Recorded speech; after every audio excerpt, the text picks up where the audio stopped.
It is estimated that the total outstanding financial derivatives in the world are in excess of $400 trillion.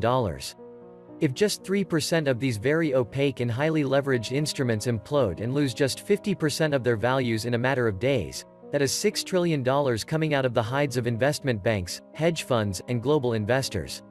Not an insignificant sum. Capital ratios are very thin right now, thank you SEC, the Fed, and bank regulators, an oxymoron if there ever was one.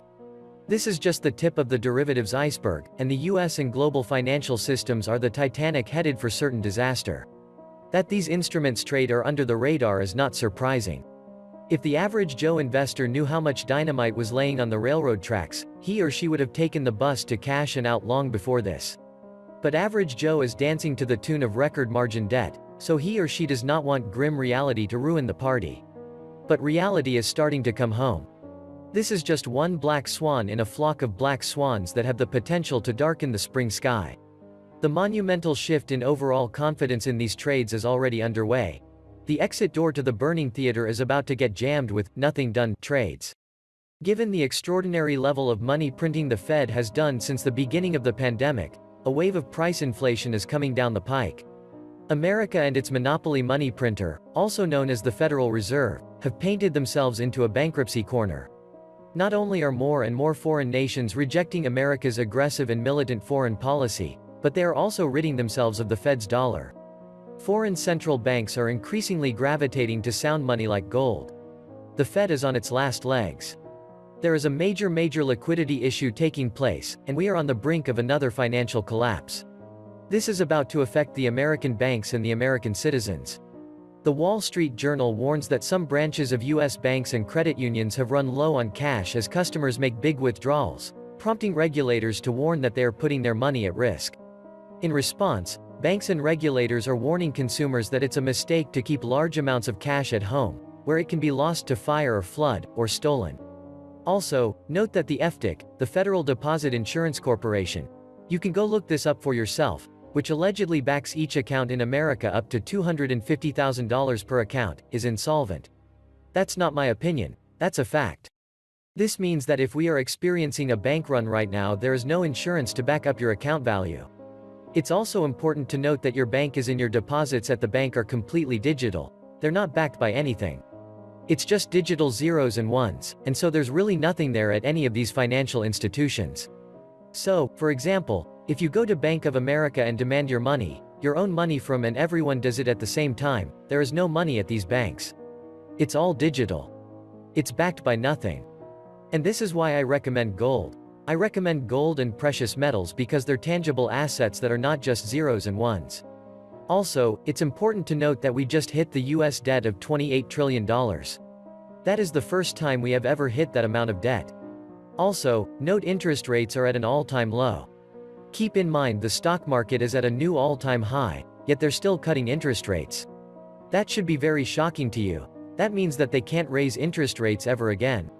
Because if they raise interest rates, our entire system will collapse, and we will have bank runs which I think are inevitably coming no matter what, all across the country.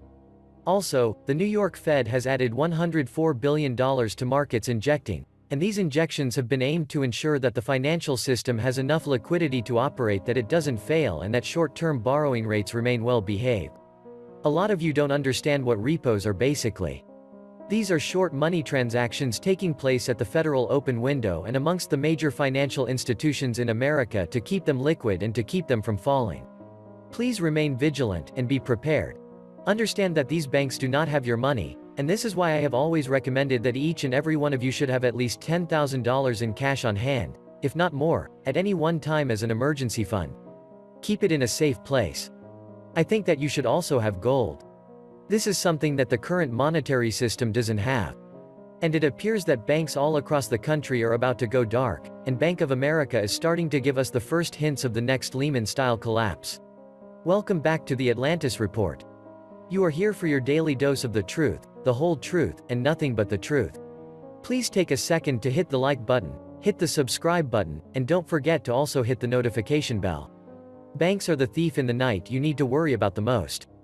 Global banks are unintentionally stocking up on risky corporate loans as a result of investors beginning to cut risk in the credit markets.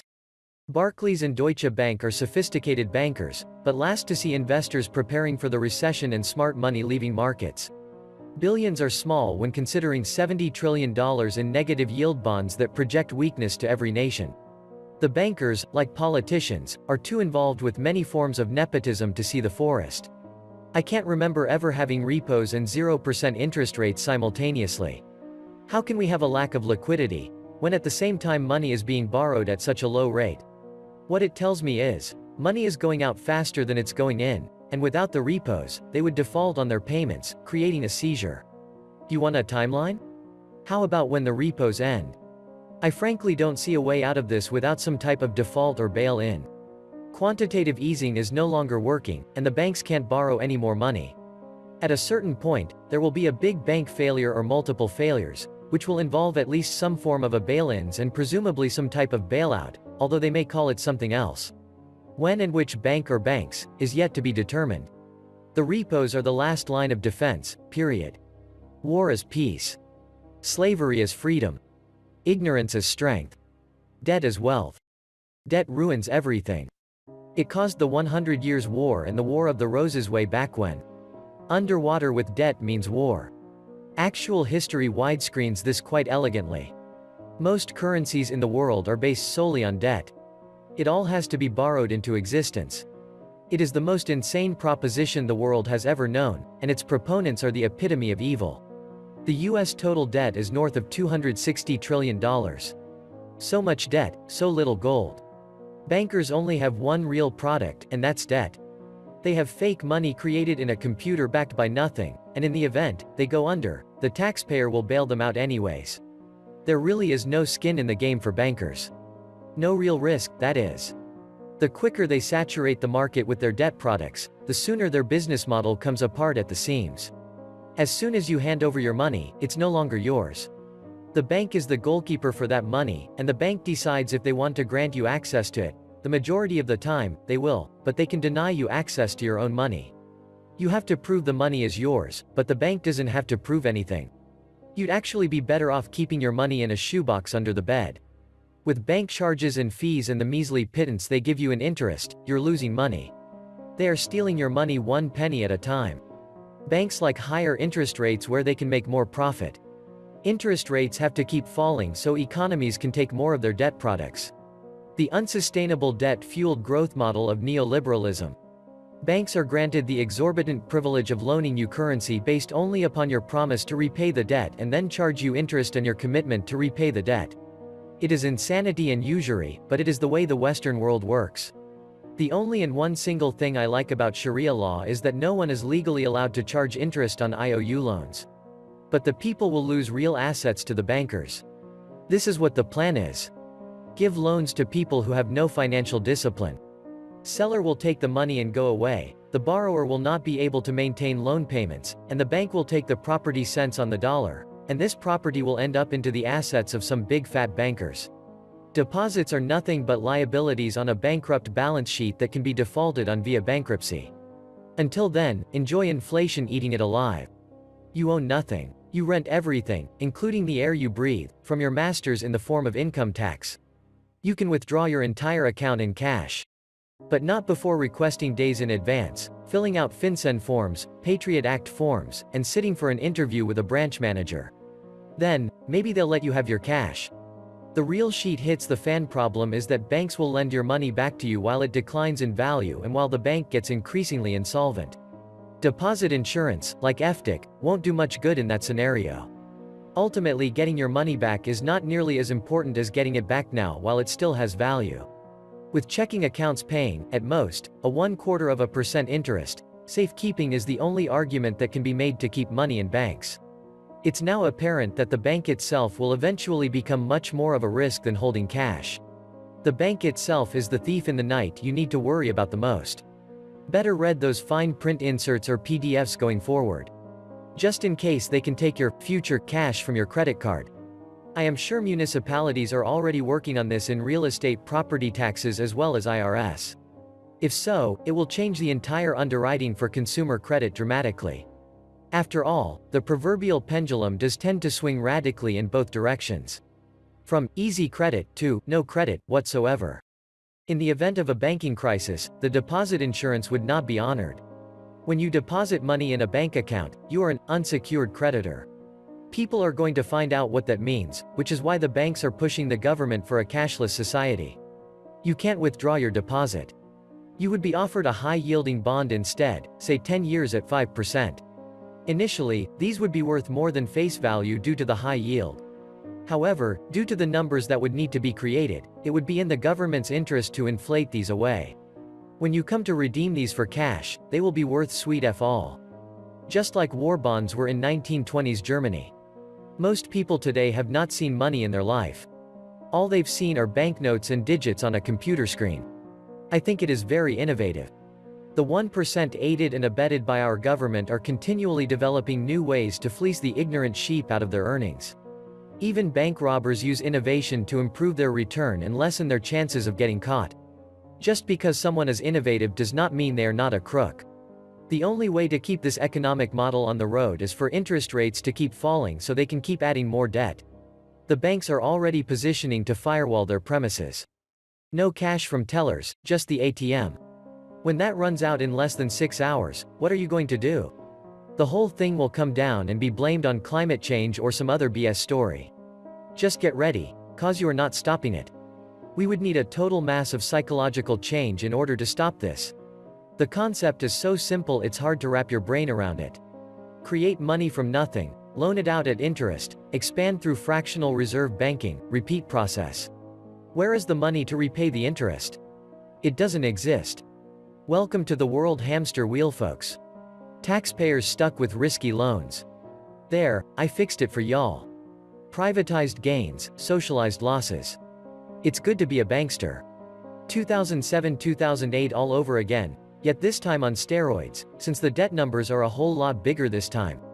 As a matter of fact, personal debt is the largest of all time. What could possibly go wrong indeed? I think people will be amazed at just how many things can go wrong and just how bad things can get. This was the Atlantis Report. Please like, share, leave me a comment, subscribe. And please take some time to subscribe to my backup channels. I do upload videos there too. You'll find the links in the description box. You will also find a PayPal link if you want to make a donation. Thank you wholeheartedly to all those of you who have already donated. Stay safe and healthy, friends.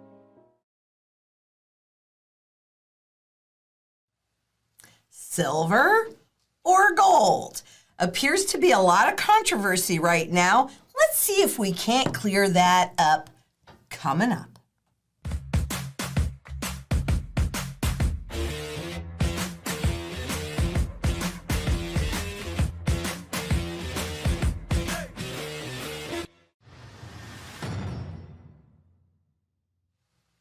I'm Lynette Zhang, Chief Market Analyst here at ITM Trading, a full-service physical gold and silver dealer. But you know, you guys, I have been in these markets on some level since 1964, when I was 10 years old with my Uncle Al. And I cut my teeth on this stuff. And, you know, for those that are new to this channel, forgive me for those that have heard this story a gazillion times, but I got to tell it one more time. I remember being at my uncle's house one day with my parents, and he said, "Come here, I want to show you something." And we went in a back bedroom, and in there he had 2 tall floor safes. And inside of those floor safes, when he opened them up, he said, "If anything should happen to me, Aunt Bertie will be well taken care of for the rest of her life because of what's in these safes." Now, I was 10, but still, I turned around to see what it was, and they were packed with pre-33 1-ounce gold coins. I don't think you could have fit another coin in there. And that is so significant. And yeah, it has definitely influenced me, no doubt about it. I mean, that was just one of the things I learned from this very brilliant man.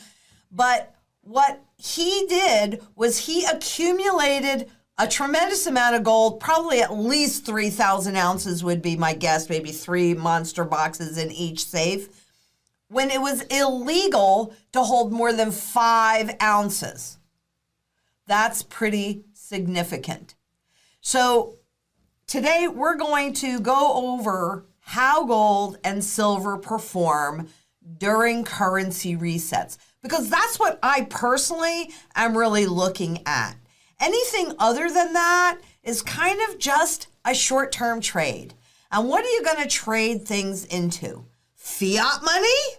I mean, that's crazy talk, to be perfectly honest with you, unless, of course, you're going to pay off a mortgage or you're going to buy something, you can only use fiat money. But this is the time to be accumulating, actually, both gold and silver, but for very different reasons. So let's take a look at that. And I want to start with the gold and silver ratio that everybody talks about all the time. And of course, historically, you'll see that ratio, the price of gold and the price of silver, grow more narrow. Maybe 15 to 1, 16 to 1, 19 to 1, right? And we know that right now it's very, very high, somewhere around 70 to 1. And it was certainly even higher than that. Oops, I didn't grab my pointer. You know, right up here when we were above 110 to 1, it was close to 120 to 1. So that gap is growing more narrow. That is not a surprise going into a currency reset. That is typically what does happen. But people have, let's see, how to say this. People have taken this little bit of trading, just like those that are watching the stock market go up or the cryptocurrencies go up, in nominal terms, in terms of fiat dollars, and going, oh, well, that's where I want to be. Maybe it is and maybe it isn't. You can't just take any of this at face value. You have to dig a little bit deeper. And all you guys know, I have both, but they perform very different functions for me. So let's just keep going on and we'll talk about that as we go. And, I've been talking about Venezuela. Here we go one more time, because this is something that's happening right away. But in 2018 was the first currency reset in Venezuela. And silver certainly performed quite well, as did gold. However, let's take a look at that. So silver went up substantially. Let's see, hundreds, thousands, millions, so almost 3.5 million %. That's pretty good. Who's going to complain about that in terms of the Bolivar? But here's how gold performed. This is the first reset. They recently had the second reset. We're going to look at that next. I really could not find a good comprehensive graph that would give me both of these, because remember, we went from the Bolivar to the Bolivar Forte. I mean, the Bolivar's name is going to be in there, but they'll change something else, just like that's what they do. So people don't think that anything has changed. I mean, it's crazy because everybody knows that. But certainly in terms of the currency, gold outperforms silver at a pretty significant level. Why? Because gold is the primary currency metal. What do the central banks hold in reserve? They hold gold. So that at the end of the day, when they reset that currency against it, they reset it against gold. Not Bitcoin, not Apple stock, not a piece of real estate, and not against silver. But silver is a secondary monetary metal, so you got to have it. And when you're thinking about that gold-silver ratio, I want you to think about this. The Bolivar has more value as a napkin for an empanada than it does for you to be able to purchase goods and services. This is really all about purchasing power. That's what it's all about. We want to protect the wealth that we've accumulated. I mean, I have cash, but I don't really accumulate any of those other Wall Street products because, hey, I was a stockbroker. I understand this crap, and so I don't own any of that at this juncture. That has not always been true. That will not always be true likely in the future. But we can see during this first reset, they really didn't change anything, but gold outperformed silver by what, 1,000,000%? That's pretty good. Now, interestingly enough, since that first reset in 2017, of course they didn't change behavior. You just change how you account for that behavior. Don't change the behavior itself. But people won't realize that. So the hyperinflation continued. Then what did he do? Well, now they're going to digitalize the entire economy.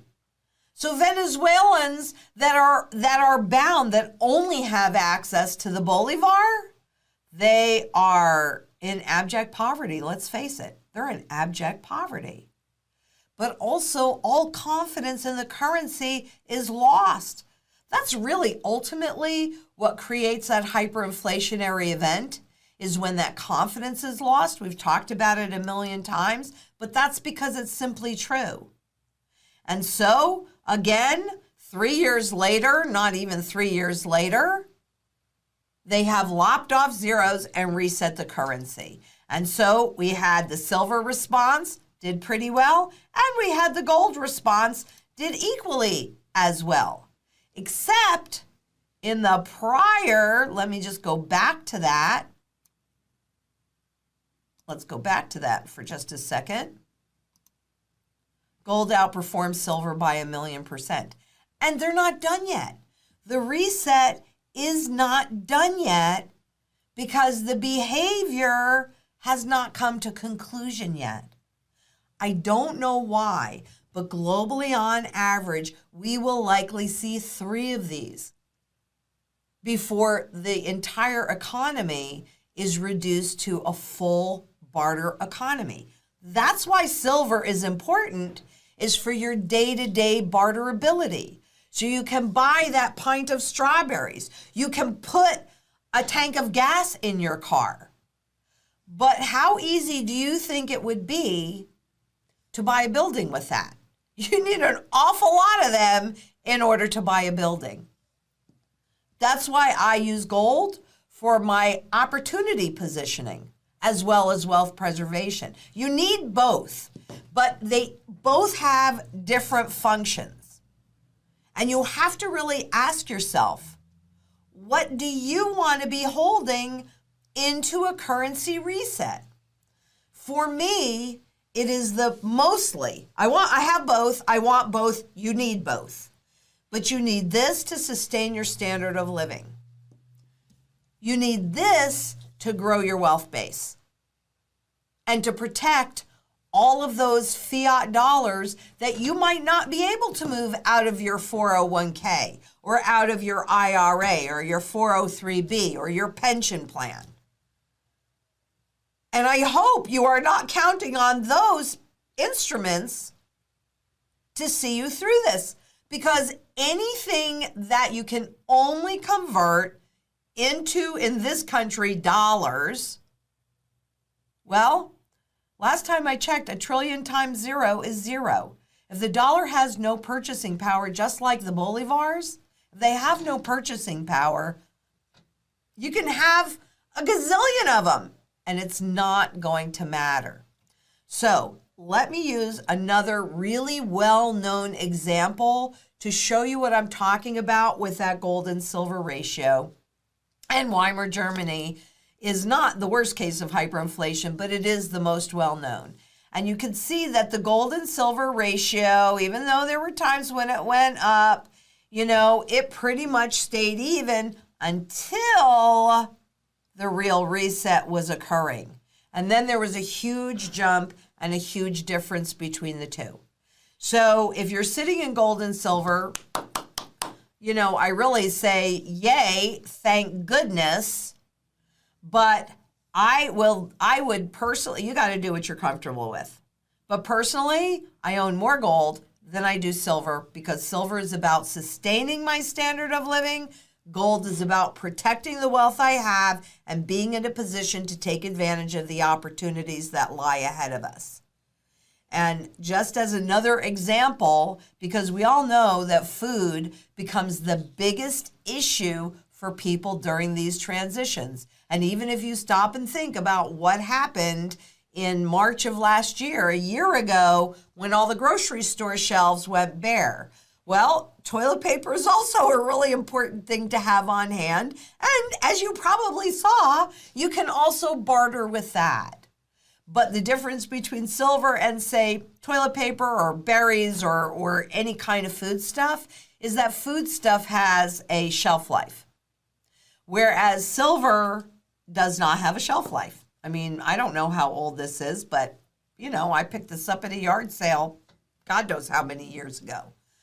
Probably for nothing, to be perfectly honest with you, because who wants to polish silver? Well, I don't have a problem with that, so I was happy to buy it. But I do want you to keep in mind, even when you look, can we go back to that slide? If you look at the German mark, at one point, these were all 5 marks: the bill, the silver coin, and the gold mark. This is the one that really, it's the gold that ends up outperforming. The silver will buy you bread, but I want to go back to that so you can look at this one more time. And keep in mind, all of these charts and the links and everything you will be able to find on the blog along with a written blog on it. But that gold-silver ratio maintains until it doesn't. Just like the stock markets stay up until they don't. So I really wanted to clarify that. That's why, that's part of the strategy. I mean,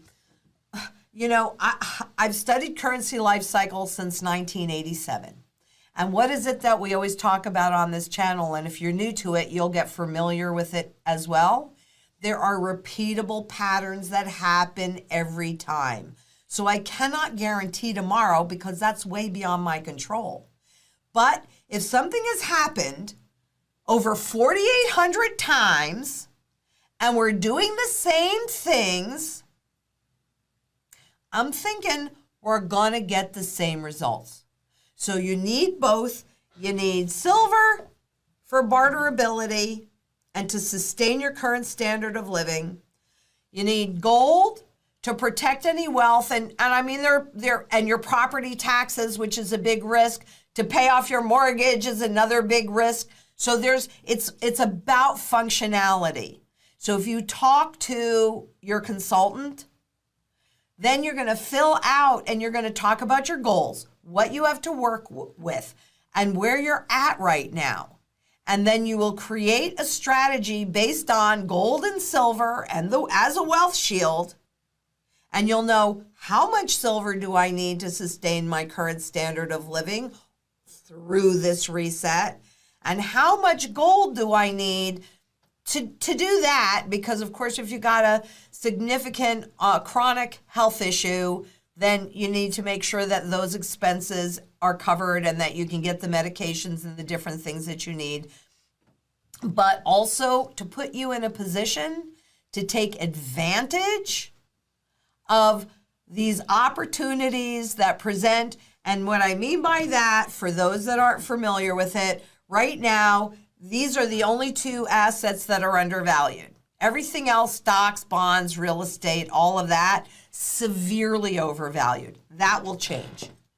That will change. Right now, you've got gold and silver here. You've got those other assets here. This will flip-flop. Then your gold is what you're going to use to convert into these other assets and income-producing assets when they are undervalued. So I really wanted to clarify that. If you have any questions about it, I'm going to be doing the Q&A, tomorrow, and we may do an extra Q&A video. Edgar's nodding his head. We'll kind of see how the day unfolds. But let's talk about this some more. It's an important discussion. I would not be selling my gold to buy silver. And frankly, nor am I selling my silver to buy gold. You need both.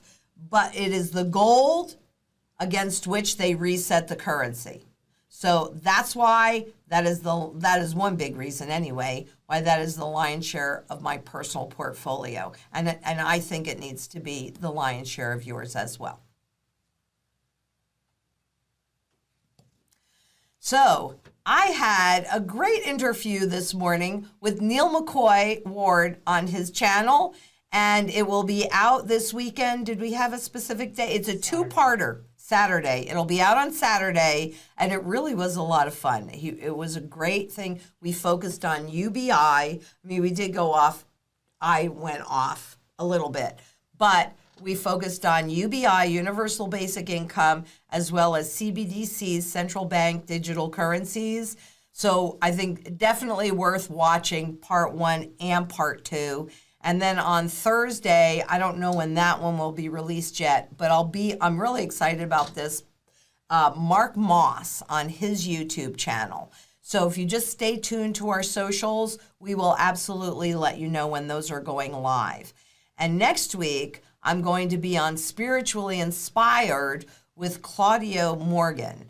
And you know, that's a different direction. So I'm excited about that because I definitely feel spiritually inspired. You guys know me that you've been watching for a long time, or anybody that watched the Jake Mace video where I kind of talked more about that. So that's exciting, and it'll be interesting to see what questions come up there. Do not forget, we now have a podcast. Yay! Seriously, been trying to get this done for years. So I applaud Eric and Ryan, and mostly Edgar, because I think you're the one that really pulled this all together, aren't you? Yeah. Yay! Very excited about that. So you can listen to us without interruption anywhere, anytime. But for real-time information, updates, and behind-the-scenes looks at ITM trading, just visit our socials that are linked below and also on our blog. If you haven't already, please give this a thumbs up. Make sure that you subscribed. Hit that bell. We'll let you know when we're going live because you guys know that is my preference. I like to do these live if I goof up or if Oliver gets carried away or what have you. Well, that's the way it is. So be it. But make sure that you hit that bell. We'll let you know because absolutely 100%. And by the way, there are some things that are happening in the stock market, in the margin accounts. I'm going to be talking about that more on maybe tomorrow or maybe Thursday. I don't know. There's so much going on, quite honestly. It's kind of challenging to be putting out as many videos as I would really like to be with all the shifts that are happening. But it should tell you that 100% it's time to cover your assets. And here at ITM Trading, we use the Wealth Shield, which is made up of physical gold and physical silver in your possession, no counterparty risk. And there is no doubt in my mind that it puts you in the best possible position, not just to weather this transition and this reset, but to take advantage of it so that on the other side, you're better off than you were when you entered it. So until tomorrow, when we will meet again, please be safe out there. Bye-bye.